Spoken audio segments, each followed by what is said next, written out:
Bueno, porque al inicio de esta parashat, al inicio del capítulo 25, el Dios Eterno le dice a Moisés que le comunique al pueblo que el pueblo se prepare para hacer una gran ofrenda, que se prepare para hacer un gran regalo. El pueblo tenía que donar, tenía que ofrendar cosas que el Eterno le iba a pedir. Por eso es que esta parashat se llama así, terumá, ofrenda, dádiva, regalo. El pueblo tenía que hacer un regalo, ofrendar cosas que el Dios Eterno le iba a pedir. ¿Sí? Ahora, ¿para qué le pediría Dios esta ofrenda al pueblo? ¿Para qué se la pediría? Entonces, vamos a ver ahora, ¿sí? Cómo Dios le pide al pueblo que dé ofrenda. Pero ¿saben qué cosa más importante? Que Dios le dice que no la diera a cualquier persona. O sea, no era obligación. ¿Sí? La ofrenda tenía que ser voluntaria, la ofrenda tenía que ser porque salía del corazón de la persona dar esa ofrenda, lo tenía que hacer con alegría, ¿sí? Vemos como Dios le dice que de todo varón que quisiera dar con un corazón alegre, con un corazón lleno de amor, ese es el que tenía que ofrendar. No era obligatorio, él pedía una ofrenda voluntaria. Sí, porque mire lo que dice 2 Corintios 9:7. Cada uno dé como propuso en su corazón, es decir, proponer en el corazón, es decir, bueno, lo que yo decido dar, no de mala gana ni por obligación, dice, porque Elohim ama al dador alegre. Fíjense que esta palabra de 2 Corintios fue escrita muchos años después de que Dios le pide esto al pueblo, pero como Dios es el mismo y no cambia, él también en ese tiempo le pidió que fuese así, con mucho amor, con lo que cada uno quería y podía dar, pero que lo hiciera contento. Miren, es como cuando a nosotros nos van a hacer un regalo, ¿sí? Y si esa persona que nos regala algo lo hace con una cara enojada, a nosotros no nos dan ganas de recibir ese regalo, ¿verdad? Uno quiere recibir el regalo cuando la persona que te lo da está muy feliz porque te lo da. Bueno, eso sucede con Dios. Dios quiere que cuando nosotros le demos algo, ¿sí? Cuando nosotros le demos algo a Él, lo hagamos con un corazón alegre y no triste, porque si no, no le agrada a Dios, porque dice que Dios ama al dador que es alegre. De la misma manera, cuando nosotros hacemos un regalo, o hacemos una ofrenda a Dios, o hacemos un regalo a papá o a mamá, o a un hermano, o a un amigo, o cuando nos toca dar algo, lo tenemos que dar de corazón y lo tenemos que dar con mucha alegría. Eso es lo que nos enseña Dios, ¿sí? Dios nos enseña a que nosotros demos con mucha alegría, ¿sí? Entonces, esta es la primera enseñanza que vemos en esta paralla. Miren, recién empezamos y ya tenemos una enseñanza impresionante, ¿sí? Muy hermosa, que Dios nos dice que tenemos que dar con mucha alegría. Lo que propongamos en el corazón no nos pide más allá de lo que nosotros podemos dar, pero sí cuando demos, sea poco, sea mucho, sea pequeño, sea grande, lo importante es la actitud que nosotros tenemos en el corazón, de dar con alegría. Muy bien, vamos a ver, miren, ¿qué era lo que Dios pedía al pueblo? ¿Sí? ¿Qué le pedía al pueblo? Ahí se fue un poquito la imagen, pero miren qué cosas le pedía Dios al pueblo. Dios le pidió oro, plata, bronce, lana teñida de azul, púrpura y carmesí, lino fino, pelo de cabras, pieles de carnero teñidas de rojo, pieles de tejones, troncos de acacia, aceite para el alumbrado, especias para el aceite de la unción y para el incienso aromático, piedras de ónice y piedras de engaste para el éfod y para el pectoral. Esto era lo que Dios les pedía y la gente que lo daba lo tenía que hacer con mucha alegría. Muy bien, ahora vamos a ver por qué Dios le pidió esto al pueblo. ¿Qué necesitaba? ¿Qué tenían que hacer con esto? Miren, era algo hermoso lo que Dios les pide. ¿Saben por qué Dios le pide al pueblo que regale, que ofrende todas estas cosas? Porque Dios les dice que Él quería habitar entre ellos. Pero en la traducción, o sea, en el hebreo, en el original, dice que Dios quería habitar en ellos.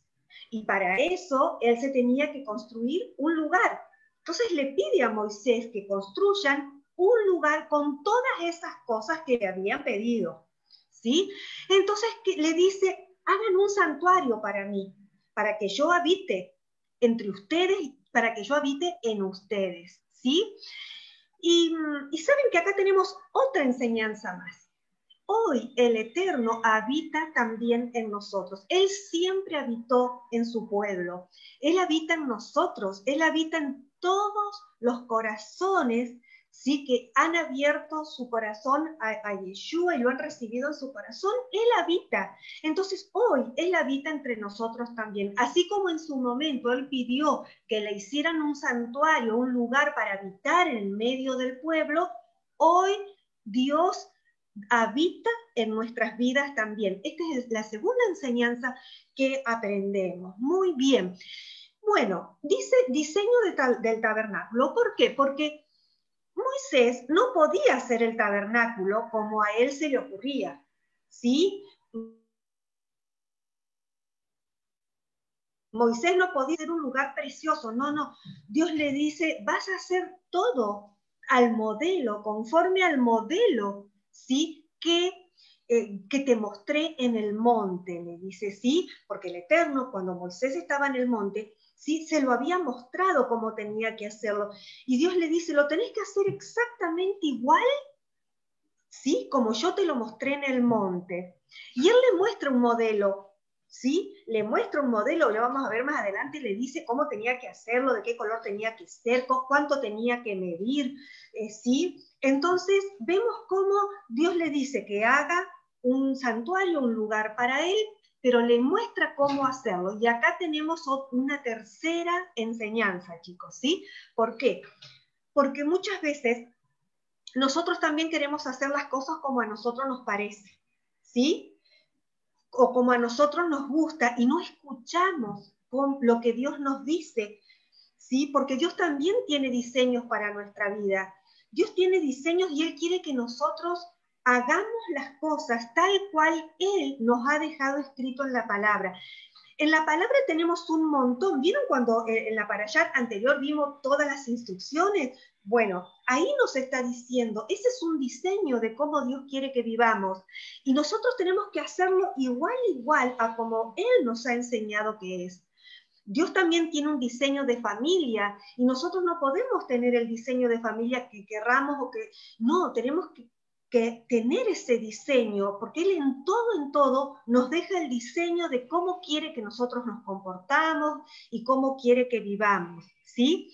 Tenemos que escuchar la voz del Eterno y conocer sus diseños, ¿sí? Porque de esa manera, si nosotros escuchamos lo que Dios quiere para nuestra vida y cuál es el diseño que Él tiene para nuestras vidas, no vamos a andar por este mundo sin saber qué hacer, porque Dios nos dice claramente qué es lo que tenemos que hacer, ¿sí?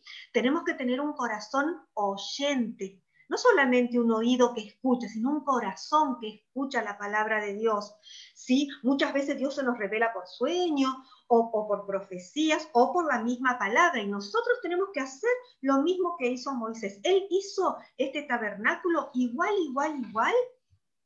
a como se lo dijo Dios. Y nosotros tenemos que vivir también de la misma forma, en el mismo diseño con el que Dios nos muestra, ¿sí? Él nos va a decir cómo tenemos que hacer las cosas, ¿sí? Tenemos que tener un corazón oyente para poder acceder, entrar en la revelación de Dios. Cuando entramos en esa revelación de Dios, Dios nos muestra sus diseños y nosotros podemos vivir conforme o en función de ese diseño. Muy bien.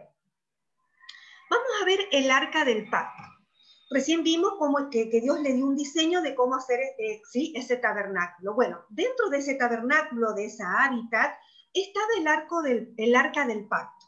Era el mobiliario más sagrado que tenía el tabernáculo, porque es el lugar donde reposaba plenamente la presencia del Eterno. ¿Sí? En el arca, si miran el dibujo, ahí en el dibujito ven el arca está tapado ahora, ¿ven? Que en la tapa hay dos ángeles. Bueno, ustedes van a ver ahí que después lo vamos a ver destapados. El arca del pacto también se le nombraba como el arca de Dios, el arca del testimonio, el arca del Señor o el arca del pacto, como ya dijimos, ¿sí? Muy bien, ¿y de qué estaba hecha el arca? Miren, el arca estaba hecho de madera y de oro. ¿Madera por qué? Porque la madera representa al hombre y el oro representa lo incorruptible, ¿sí? Y tenía, dentro del diseño que Dios le había mostrado, miren, ahí están las medidas, ustedes las pueden ver ahí, ¿sí? Ahí está. Recuerden que ustedes este material también lo van a tener, después van a mirar tranquilos cuánto medía en la Biblia, en la Torá, está, cuando ustedes lo vayan a leer, está en codos, pero acá está, ¿sí? En centímetros para que ustedes puedan entender cómo eran las dimensiones de esa arca. Muy bien, entonces dijimos que el arca era el mobiliario más sagrado. ¿Por qué? Porque era donde reposaba plenamente la presencia del Eterno. ¿Sí? Muy bien. Vamos a ver ahora qué contenía, qué había dentro del arca. ¿Sí? ¿Qué había? Bueno, dice que estaban las tablas del pacto, o sea, la palabra, la instrucción, el mismo Yeshua, porque recuerden que Yeshua es la Torah viviente, o sea, Yeshua es la misma palabra. Entonces, miren esas dos tablas, ahí es donde estaban guardadas adentro del arca. También estaba el maná, que era la provisión, el pan de vida. ¿Se acuerdan que el maná era ese alimento, ese pan que ellos habían comido en el desierto? Y se acuerdan que la instrucción era que ellos guardaran, tenían que guardar unos pancitos para tenerlos acá, guardaditos en el arca. Maná, provisión, el pan de vida, ¿sí? Nuestro Yeshua es nuestro maná, porque la palabra, la Torá es nuestra maná, porque nosotros vamos y nos alimentamos de ella. Y la vara de Aarón, que representa la resurrección y la autoridad sacerdotal. Miren cómo todo lo que estamos viendo hasta acá, todo nos habla de Yeshua. Todo, ¿sí? Nada está hecho porque sí, nada está hecho por casualidad. Dios lo tenía todo muy bien pensado y todo lo que estamos viendo tiene relación con Yeshua. Muy, muy bien. Vamos a ver ahora, ¿sí? La tapa del arca, yo les dije recién que ahí la veíamos, ¿sí? Vieron que recién estaba destapada porque se veían las cosas que había dentro. Estaba el maná, estaban las tablas, estaba la vara. Y ahora está tapada. Esa es la tapa, ¿sí? Que también se llama propiciatorio, ¿sí? Muy bien. ¿Y saben qué significa propiciación o propiciatorio? Hacer algo en favor de, ¿sí? Algo que nos favoreció. Y vamos a ver ahora por qué es lo que hizo Yeshua por nosotros que nos favoreció y qué se hacía en ese tiempo que favorecía también a las personas. Fíjense, esa tapa, la tapa del arca o el propiciatorio, estaba hecha de oro puro, no tenía mezcla, no estaba hecha de madera, la tapa era de oro puro, ¿sí? Y las dimensiones eran de largo 112,5 centímetros y de ancho 67,5 centímetros. Muy bien, miren los querubines que están ahí arriba. Dice que el espacio entre los dos querubines se llama asiento de la misericordia. ¿Por qué se llama asiento de la misericordia? Porque vamos a ver un poquito más adelante que cuando el sacerdote hacía el sacrificio en otro lugar, él venía hasta acá, porque esto estaba en el lugar santísimo, él solamente podía ingresar el sacerdote ahí, él ingresaba y rociaba, ¿sí? Rociaba, dice, ese lugar, rociaba ese espacio que había, ¿sí? El asiento de la misericordia, él rociaba con sangre para perdón de los pecados del pueblo. Lo hacía una vez al año, entraba, rociaba y ahí Dios derramaba de su gracia y de su misericordia para perdonar los pecados del pueblo, ¿sí? Muy bien. Entonces vemos como los querubines ahí están como en una actitud, en un aspecto de adoración. Muy bien. Fíjense qué hermoso ese simbolismo, ¿no? Porque nosotros también sabemos que Yeshua fue nuestra propiciación. Él murió por nuestros pecados. Por su sangre nosotros fuimos también perdonados, limpiados y salvados. Vieron que yo les decía que hay mucha enseñanza. Muy bien. Ahora vamos a ver la mesa de los panes, porque había una mesa también, ¿sí? Ah, bien, faltó ese texto, que dice que ahí, en ese texto anterior, dice que era ahí donde Dios iba a descender y se reunía para decir todo lo que los sacerdotes y Moisés tenían que decirle al pueblo, ¿sí? Dice, ahí me reuniré contigo entre los dos querubines que están sobre el arca del testimonio y por encima del propiciatorio hablaré contigo todo lo que haya de ordenarte para los hijos de Israel. Entonces, ese era el lugar donde Dios derramaba su gracia, su misericordia y también se comunicaba para decirle lo que ellos tenían que decirle al pueblo. Muy bien, ¿qué más había? ¿Qué más había en este tabernáculo, en este santuario que le estaban construyendo a Dios? La mesa de los panes. La mesa de los panes estaba construida de oro y madera de acacia. Y bueno, y ustedes pues lean tranquilos ahí con detenimiento cuáles eran sus dimensiones, cuánto medía, ¿sí? Y mira lo que había sobre la mesa. Sobre la mesa del pan se encontraban siempre 12 hogazas de pan. Y este pan podía ser comido solo por los sacerdotes. ¿Qué son hogazas de pan? Eso que ustedes ven ahí en ese dibujo. Eran panes grandes y redondos. Esos son hogazas, ¿sí? Pan grande y redondo. Muy bien, y los panes lo podían comer solamente los sacerdotes. Y acá tenemos otra enseñanza maravillosa, porque el pan, chicos, ¿sí? Habla de la provisión de Dios para nuestras vidas. Habla de que nunca sus hijos vamos a pasar necesidad, nunca vamos a pasar hambre. Habla de que Él nos provee para nuestras necesidades. En tiempos difíciles, Dios va a estar proveyendo. Eso simboliza el pan ahí. Pero por supuesto, el pan también simboliza la palabra de Dios. Dice, no solamente de pan vivirá el hombre, o sea, no nos alimentamos solamente el cuerpo, sino que alimentamos nuestras vidas también. ¿De qué? De la Torá, de la palabra de Dios, porque el pan también representa la palabra. Sabemos que Yeshua también es nuestro pan. Él dijo, yo soy el pan de vida, ¿sí? Él es nuestro pan, Él es nuestra provisión. Muy bien, entonces esta mesa con esos panes simboliza, ¿sí?, todo esto que acabamos de decir, nuestra provisión, tanto material como espiritual. Muy bien. ¿Qué más había entonces en este tabernáculo? Miren, esto nos resulta familiar, ¿verdad? Por ahí lo de la mesita con el pan, así no lo habíamos visto, pero la menorá sí. Sí, la menorá nos resulta muy familiar, porque es algo que vemos mucho y es algo de los que ya muchas veces, a lo mejor en otro momento, hemos aprendido.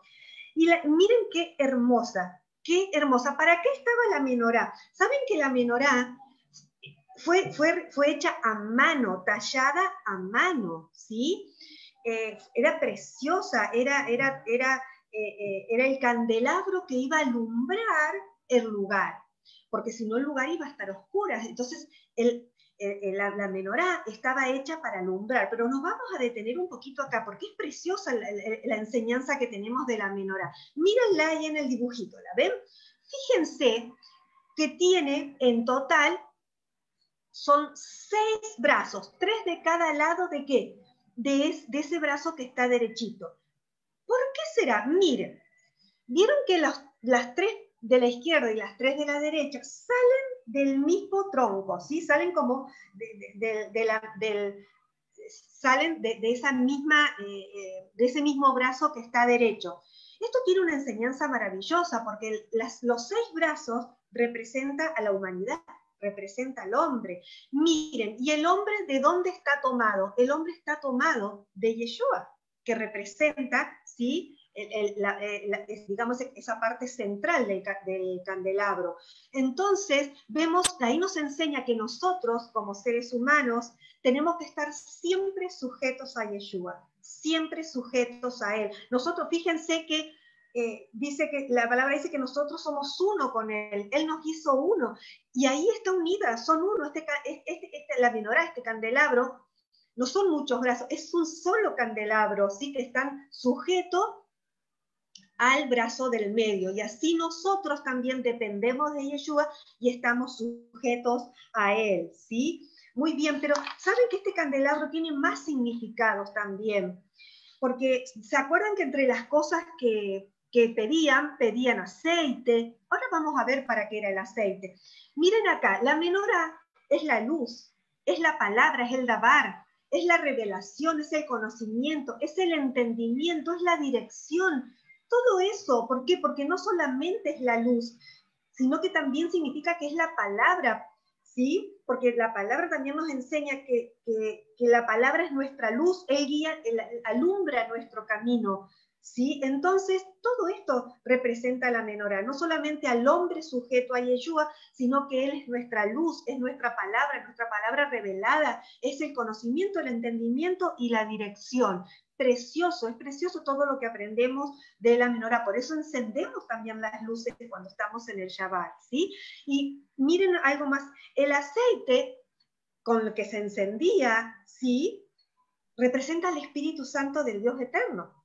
La luz es Yeshua que nos alumbra. También esos 7 brazos también nos pueden hacer referencia a las 7 festividades del Eterno. Si leemos en Isaías 11, del 1 al 4, también encontramos los 7 espíritus del Dios eterno, ¿sí? Y vemos cómo ahí todo eso está representado en la Torá. Entonces, miren en el capítulo 25 cuántas enseñanzas maravillosas hemos tenido. Así que preciosa, preciosa esta parashá, ¿sí? Bueno, hasta acá llegamos con el capítulo 25 y ahora seguimos con el capítulo 26 y Darío nos va a dar esta enseñanza. Bien, bueno, profe, muchas gracias, señor Ana. Le ponemos 2 títulos, ¿la profe Ana o la señor Ana? Bueno, muchas gracias, señor Ana, por la enseñanza. Bien, bueno, chicos, antes de continuar con el capítulo 26, damos también un saludito a toda la gente de Facebook y los chicos de Facebook que se van a estar uniendo también a nuestra enseñanza, a la enseñanza de la Parashá 19. Muchas gracias. Muchas bendiciones para todos ellos también.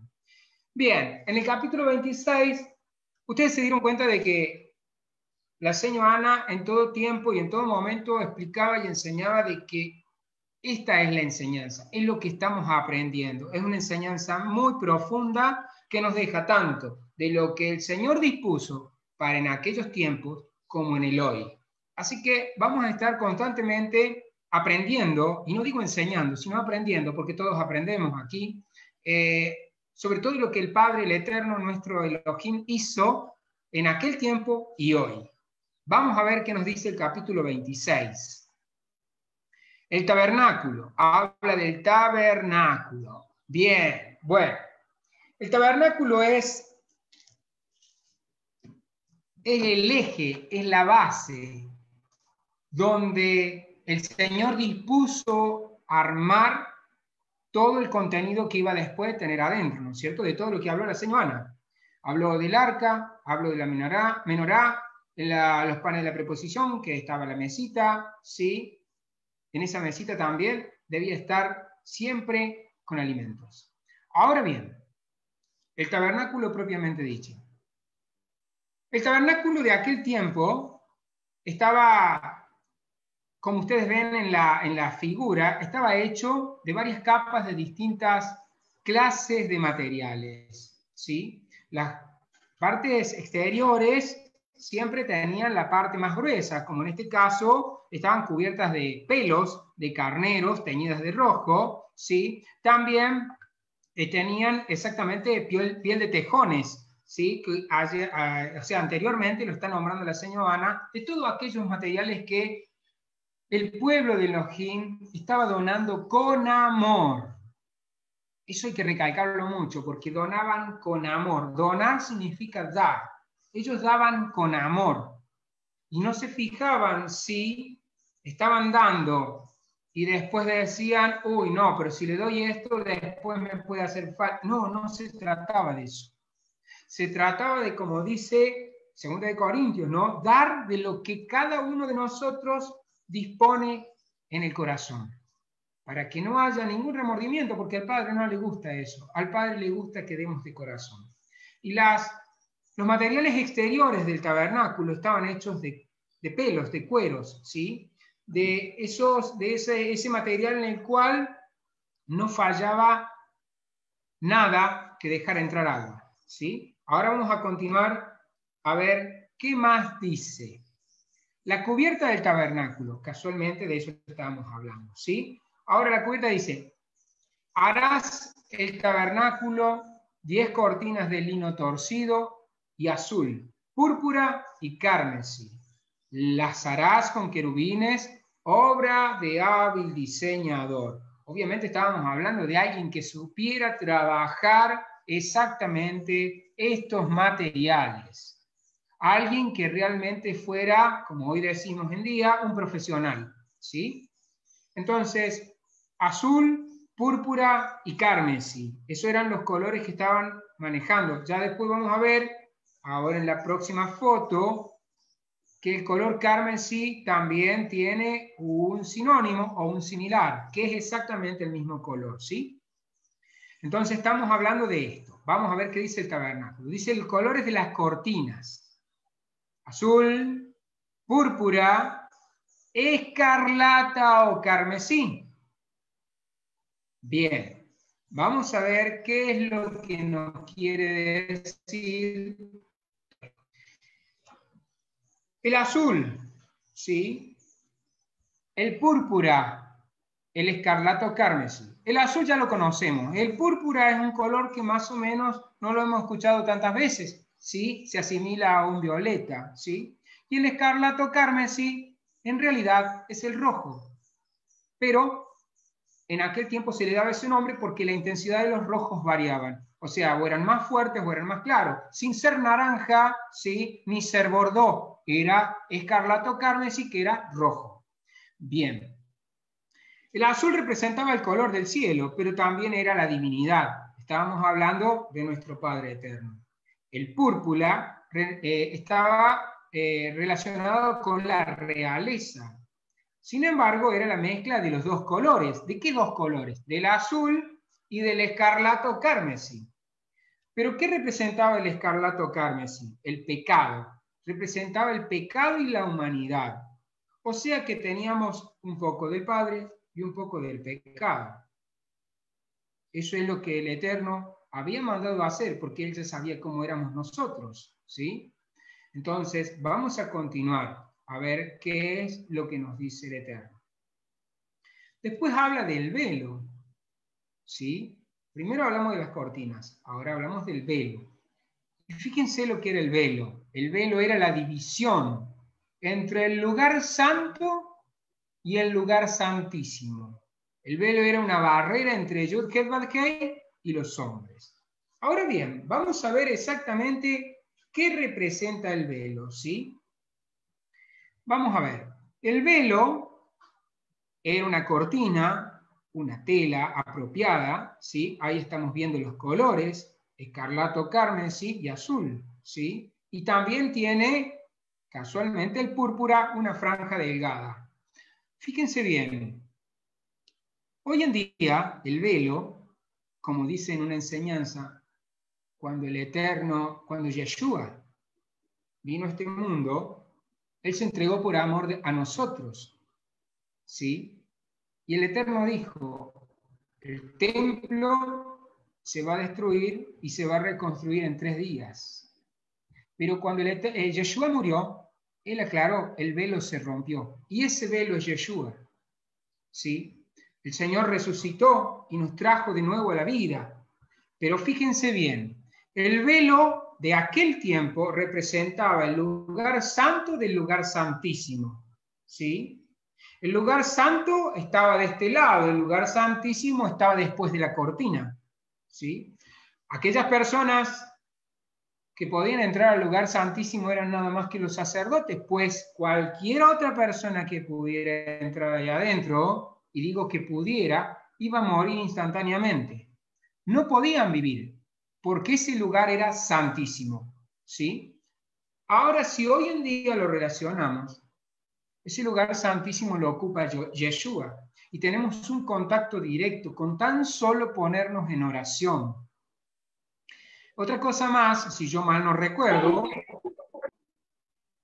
en aquel entonces, sí, en aquel entonces, el Señor bajaba, si no me equivoco, chicos, porque en esto no estoy completamente seguro, pero creo que bajaba una vez al año, y Él estaba exactamente allí.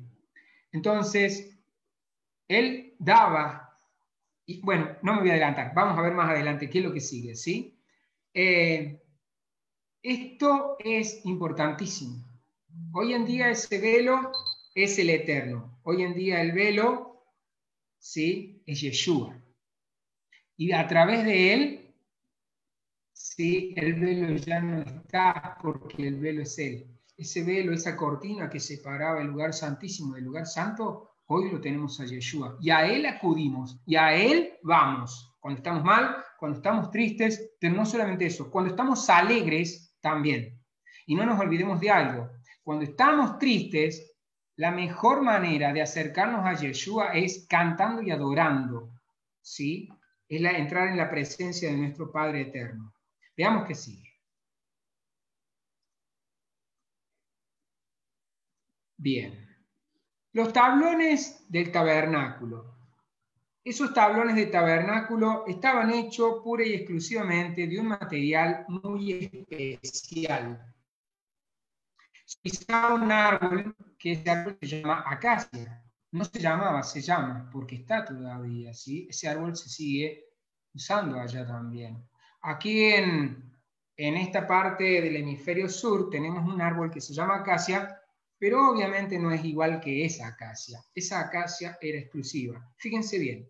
Decía, la madera de este árbol era y es muy apreciada por su ligereza. Estamos hablando de su peso. Cuando hablamos de ligereza es livianito, ¿sí? Pero era muy duro, era resistente completamente y de larga durabilidad. O sea que probablemente estaba 30, 40, 50 años y no se envejecía, ¿sí? Y es virtualmente incorruptible, o sea, no se puede alterar, ¿sí? No se puede alterar, es una madera firme, honesta, ¿sí? Muy, muy buena, impecable, ¿sí? Con aquella madera hizo hacer los tablones, ¿sí?, el Señor del tabernáculo. Y vamos a ver más de ello. Dice, el velo y la cortina. Fíjense bien, acá tenemos una gran separación entre velo y cortina. Bien, el velo era lo que separaba, ¿sí?, el lugar santo del lugar santísimo, ¿sí? Y la cortina estaba en la entrada del tabernáculo. Ya vamos a ver un poquito más adelante dónde lo ubicamos a esto, ¿sí? Pero fíjense bien, dice el Señor, le había dado la orden que fuera del velo iban a poner la mesa y el candelabro frente a frente, ¿sí? La mesa iba ubicada en un lugar, en aquel entonces al norte, y el candelabro al sur, ¿sí? Para las entradas de la tienda se usaba una cortina de azul, púrpura, carmesí y lino torcido. Como ustedes ven, el lino torcido se puede ver acá, estos blancos, es una trama de tela de lino torcido. Eso es algo duro, algo muy, muy bonito de apreciar también, ¿sí? Y obviamente lo trabajaba una persona que fuera un profesional en el tema, porque dice obra de recamador. El recamador era una persona que sabía trabajar estos materiales.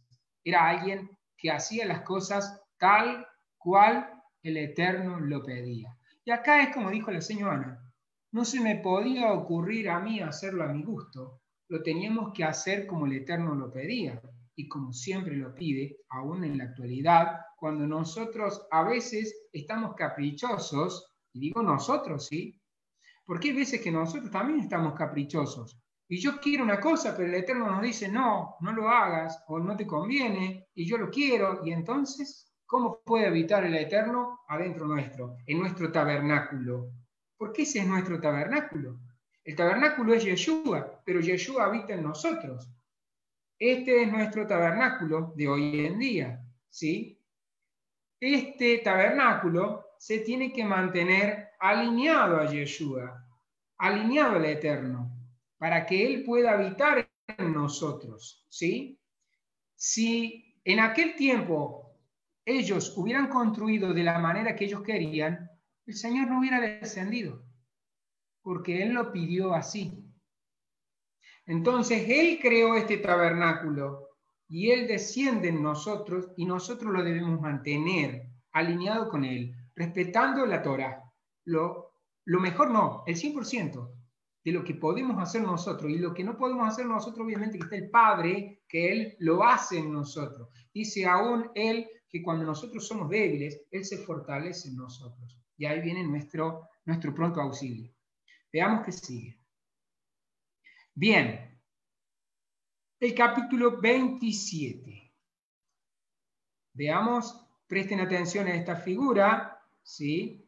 Esa figura es muy importante, se los voy diciendo desde ahora. Esa figura se llama el altar de bronce, ¿sí? Bien, veamos que sí. Ahí está el altar de bronce. Bueno, acá pueden ver, el material era bronce y madera de acacia. Siempre se utilizaba esa madera y se revestía todo con bronce. Las dimensiones lo podemos ver ahí. Ahí tiene 225 centímetros, lo que hoy en día son 2 metros 25 centímetros de largo. El ancho era el mismo y el alto era 1,35 m o 135 centímetros. El altar lo harás de madera de acacia, dice, de 5 codos. Ahí está la medida de 5 codos, 2,25 m, ¿sí? Será cuadrado y su altura de 3 codos, que es 1,35 m.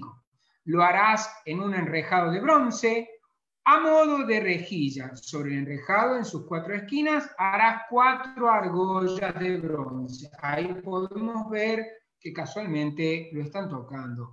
Esos era donde casualmente la gente venía, en este caso no la gente, sino que lo hizo David, donde él se sujetó de ellos pidiendo perdón y la misericordia descendió sobre él, la misericordia del Eterno descendió sobre él. Eso es una maravilla del Eterno, una maravilla del Padre. Bien. Acá vamos a ver el atrio. Fíjense, acá yo estoy marcando con la flecha del mouse las cortinas. ¿Sí? Ya allá, más allá, también estaba el velo. ¿Sí? Bien. El atrio era todo este espacio. Todo este espacio que queda aquí es el atrio. Bien. Dice, la longitud del atrio será de 100 codos. ¿Sí? La anchura 50 por un lado y 50 por el otro. Y la altura de 5 codos. ¿Sí? Sus cortinas de lino torcido y sus basas de bronce. ¿Sí?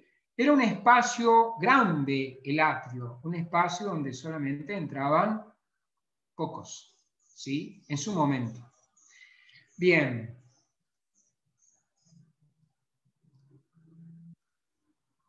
Me estoy pasando. Bien, bueno. Acá vemos los utensilios. Todos los utensilios del tabernáculo para todo su servicio, todas sus estacas y todas las estacas del atrio serán de bronce. Presten atención, chicos, que el Señor, nuestro Eterno, se manejaba con minerales exclusivos, con metales exclusivos, ¿sí? Bronce, oro, ¿sí? Hay que prestar atención ahí también. El Eterno hizo las cosas como Él las dispuso.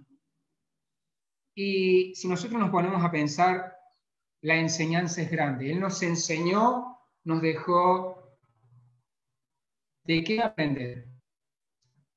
Marcó el antes de lo que se vivió y el después con Yeshua, nuestro Señor. El respeto, el orden, la obediencia. Y fíjense que acá es más que nunca obediencia, porque Él pidió que se construyera de una manera y que se hiciera con este color, este otro y este otro, con esta tela, ¿sí? Y con estos metales. Respeto, obediencia.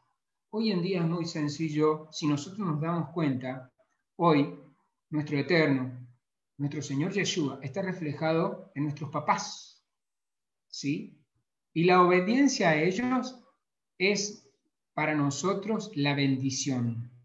Si obedecemos a nuestros padres, estamos recibiendo bendición, porque el Eterno nos puso a ellos para que nosotros seamos dirigidos por ellos. La bendición trae, perdón, la obediencia trae bendición.